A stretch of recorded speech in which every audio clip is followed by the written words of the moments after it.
Good evening, everybody. It's August 14th, 2021. Let's take a look at Bitcoin and see what we're working with here. So last night I went over the probability of us touching this red box here before we see a rejection downwards. This being the fifth wave within a fifth wave, it is pretty possible that we get some sort of diagonal here to end either in a parallel channel, something like this, where we get like a 1, 2, 3, 4, 5 all within this channel as an ending diagonal, or as a wedge of some sort upwards where we get something like this, some sort of action like this where we get an ascending wedge, and we get our 5 waves up somewhere in this sort of pattern. Based on this BART action that we saw here, the BART is back basically with this. That happens in low liquidity situations. It was all the rage back in the $3,000 bottom. We were seeing BARTs all the time just because there was low liquidity. So any large order or large futures order or whatever would move price up and down in these really choppy manner. And you wouldn't really have, after you made a move up, you wouldn't really have any follow through, just start going really flat like this. So that is another clue to me that we are getting near the top here, just simply based on that.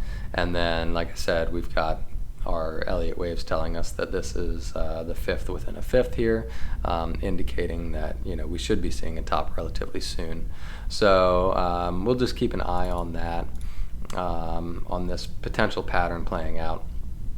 Like I said, either a diagonal channel upwards or a wedge.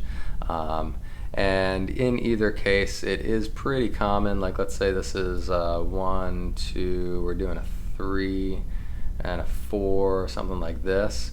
It is pretty common to see a false breakout out of this. So we may see it come up here and just get near that 50K before rejecting downwards. So I would not be shocked to see something along those lines happen. But we'll just have to keep letting it play out. Price action is king, of course. Elliott waves and technical indicators are a guideline for what to expect, but you really have to defer to price action. So, of course, if this tells me something different at some point, I'll certainly let everybody know. But at the moment, I am expecting a top to be in the very near future here. So. And also we are, let's see, it's Saturday today, so weekend moves are always kind of BS for the most part, and I would not be shocked to see this sort of action play out all tomorrow. Wouldn't be shocked to see that at all. If we get a little pump and a dump and then a final pump up, like for Saturday or for Sunday night close, try to trap a bunch of bulls either before or after the close, and then actually have a dump that we've been expecting next week during the trading session. So be on high alert for that, and we'll see how it goes. All right, good night, everybody.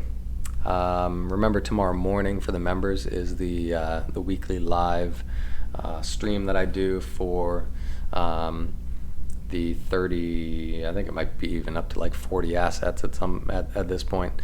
Kind of a deep dive into everything, down from the daily chart on everything down to the hourly chart, if the action looks good. So feel free to join us. Members.tradelikeawhale.com. You can sign up for a free 2-week trial and get access to that video tomorrow if you're interested in looking at what any of the alts are doing. All right, now I'm signing off. Good night, everybody.